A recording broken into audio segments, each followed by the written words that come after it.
gentlemen, can you all hear me okay? Seems a bit weird having this contraption on and there's only an intimate little group. Okay, so my name is Jill Morris. You might wonder, well, what the hell am I doing here and what have I got to share with you? My background is actually beauty therapy, and I obviously did nails and everything as well. But I'm a member of the Chartered Institute of Marketing and I'm a fellow of the Royal Society of Arts. I do business and management training. So whether it's for mobile operators, static businesses, small owner-operated businesses or large chains, that's the sort of work that I do as a consultant. So I'm going to be talking to you about things that I have learned over my career, and also all the ideas that I've come up with for my clients that I consult with that will help you to make your business better. Now, what this next 45 minutes is about is giving you an overview of managing a mobile business. I can't tell you everything. Would you like to take one of the leaflets that are on the front there? I can't tell you everything you need to know in 45 minutes. So I'm hoping that I'll be able just to give you an indication and a taster. However, if you would like to contact us by the email address on that brochure, we will email the presentation to you. Okay? All right. And if I could ask, perhaps could you be in charge of giving you people one of those? Can I ask you to do that? Please, that would be great. Okay. So one of the things that I want to talk about first is a lot of mobile operators have what I call the only mindset or the just mindset. And I'm going to give you an example of a conversation that I wouldn't mind guessing most of you have had. So you would say, when somebody says, what do? You would probably say, oh, I'm a nail technician. Then they would say, oh, where's your salon? Where's your nail studio? And then this is where the only word comes out. I'm only mobile. Or I'm just mobile. And do you know what? I hate it. I hate the only mindset with a passion. It's almost as if somehow you're not as good as everybody else. So from now on, we don't say only and we don't say just. So, and the reason I say that, your ask factors, the attitude, skills and knowledge that you have, your qualifications, your dedication to your customers are as good as anybody else's. The fact that you deliver it in a different way does not make you any less able. So we don't want any more onlys or justs, and you're equal, not only.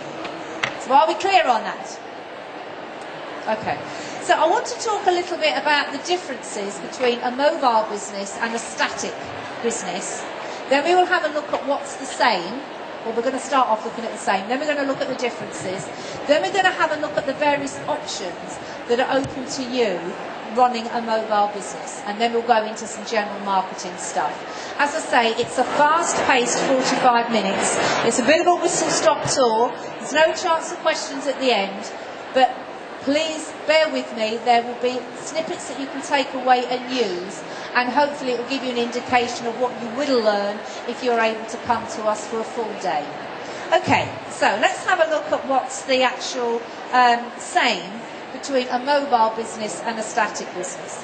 Your qualifications are the same.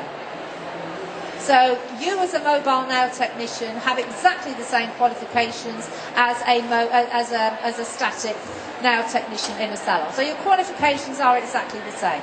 You're all qualified to MVQ level 2 or MVQ level 3. The passion that you have for the work that you do and your customers is exactly the same. You have overheads too. Now, a lot of mobile operators don't charge very much because they're under the misapprehension that they don't have the same level of overheads as a salon. Well, you do have overheads, and I'm going to be going through those a little bit later. So you do have them. So it's exactly the same as a static business. A static business and yourselves have to manage your time. Time is money. If you don't manage your time, it will cost you money. So you both, Mrs. Static, Mrs. Mobile, have to manage your time. So that's the same. You both have to manage the business. A business doesn't just happen. And sometimes what we can do, particularly the younger ones straight from college, it just seems to happen without a plan. It just seems to happen without being managed. You need to manage your business just the same as a static business. And again, I'll be giving you some hints and tips on that later. You both need to market your business. You both need to market your business to new customers. So say to me, and I'm going to go into more detail about what marketing means a little bit later, but you both have to do that. You both have to have a budget for it. Marketing, by the way, is not just putting an advert in a local newspaper. It's much, much more than that. You both have to pay insurances. So that's an overhead. Okay, so again, all these things are the same. Let's look at differences. And as you can see, there's not a lot of space left for differences. So there's a lot more that's the same than is different.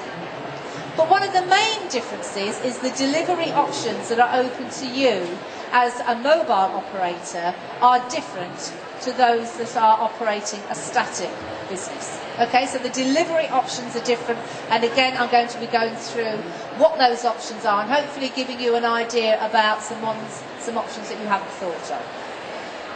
Also, as a mobile operator, there are certain restrictions on equipment because size of your vehicle, lugging stuff around, sensitivity of pieces of equipment, etc. So there are equipment restrictions, which means then there's going to be treatment offering restrictions.